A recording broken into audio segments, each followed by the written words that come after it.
All right, let's talk about something every programmer runs into. Doing the same thing over and over and over again. It's repetitive.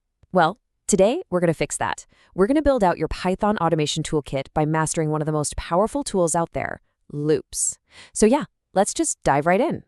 So just imagine for a second, you need to print a message, say 5 times. Okay, you could just copy and paste the code, right? But what if you had to do it 100 times? Or 1,000? No way. That would be an absolute nightmare to write, and even worse to try and update later. And you'd end up with something that looks, well, exactly like this. I mean, sure, it works, but it's clunky, it's a pain to read. And think about it, if you need to change that message, you've got to go and edit every single line. Ugh. You know, our whole goal as programmers is to work smart, not hard. And this is the hard way. There's got to be a better way, and of course, there is. So here's what we're going to do today. We've seen the problem, right? So first, we'll grab our 2 main tools, the for loop and the while loop. Then we'll see how to get more precise control over them. And finally, we'll put it all together to tackle some more complex stuff. Let's get to it. All right, tool number 1, the for loop. This is probably the one you're going to use the most. It's your absolute go-to when you know exactly how many times you need to repeat something. You know, like for every single item in a shopping list. So here's the magic behind it. A for loop basically just walks through a sequence of things. Could be numbers, could be words, whatever. And for each item it finds, it runs a chunk of your code. It's like a little robot on an assembly line, doing the same job on every item that passes by. Okay, let's look at some actual code. What we're saying here is pretty simple. For every number you find in the sequence from 1 to 6, go ahead and print that number. Now, that range 1, 6 part is super important. It gives us the numbers 1, 2, 3, 4, and 5. Notice it stops before it gets to 6. That's a classic Python thing to remember. And here's what you get. It's exactly what we'd expect. The loop grabbed the first number, 1, put it in our number variable, and printed it. Then it did the same for 2, then 3, all the way up to 5. Once it finished with 5, the sequence was over, and the loop just stopped. Simple as that. But wait, there's more. For loops are not just for numbers. They can handle pretty much any sequence you throw at them, like this list of fruits. The logic is exactly the same. We're telling Python, for each fruit in our fruits list, do something. And boom, check out the output. It does just what we asked. The first time through, fruit was apple, so it printed I like apple. Then it moved on. Fruit became banana, and then cherry. See how clean that is? So much better than copying and pasting. All right, time to add another tool to the box, the while loop. Now, this one's a little different. A for loop is for when you know how many times you're going to run. A while loop, that's for when you just need to keep going until something changes. I mean, the logic is right there in the name. While some condition is true, keep on looping.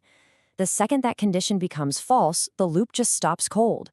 This is perfect for things like waiting for a user to type quit or waiting for a download to finish. You have no idea how long it's going to take. Okay, let's walk through this code. First, we set up a counter. We'll just call it count and start it at 1.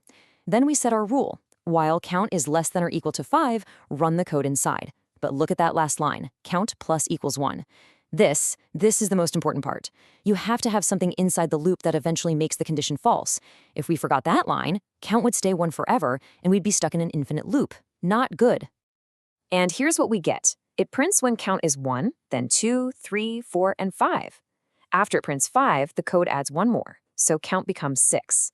The loop goes to check the condition again, sees that 6 is not less than or equal to 5, and says, all right, I'm done, and it stops. Perfect. So here's the bottom line, the simple rule of thumb. If you know how many times you need to loop, like for every item in a list, use a for loop. If you don't know and you're just waiting for something to happen, like a user typing quit, then you want a while loop. Simple as that. Okay, we've got our main power tools, the for and while loops. Now let's look at some of the fine-tuning attachments. What if you need to bust out of a loop early? Or what if you just want to skip one little part of it? Well, that's exactly what break and continue are for. It's actually super simple. Break is your emergency stop button. It just kills the loop right then and there. Continue is more like a skip button. It just skips the current thing and jumps right to the next one. All right, let's see break in action. So we've got a for loop that's all set to count from 1 up to 9. But inside, we've got a little tripwire. We're saying, hey, if you ever see the number 5, hit the brakes. And look at that output. It printed 1, 2, 3, 4, and then it just stopped. The second num hit 5. Our if statement kicked in, the break command ran, and the loop was over. It never even bothered with 6, 7, 8, or 9. Total shutdown. Okay, now let's try the other one, continue. This time we're looping from 1 to 5, and our rule is, if you see the number 3, just continue.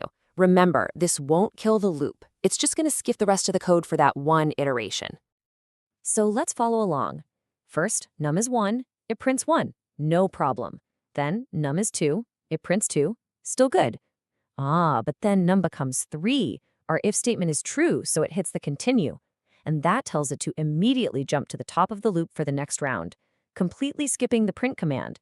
So then it picks up with 4, prints it, and then 5, and prints that. That's why the number 3 is missing from our final output.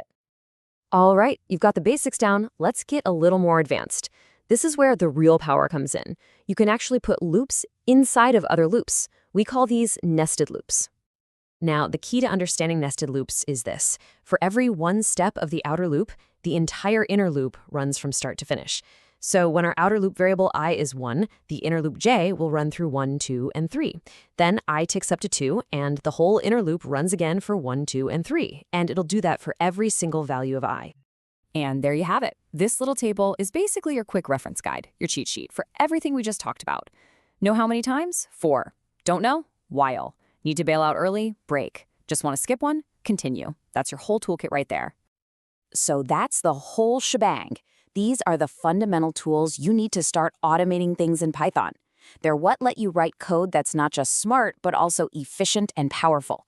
So really, the only question now is, what's the first boring, repetitive task you're going to automate?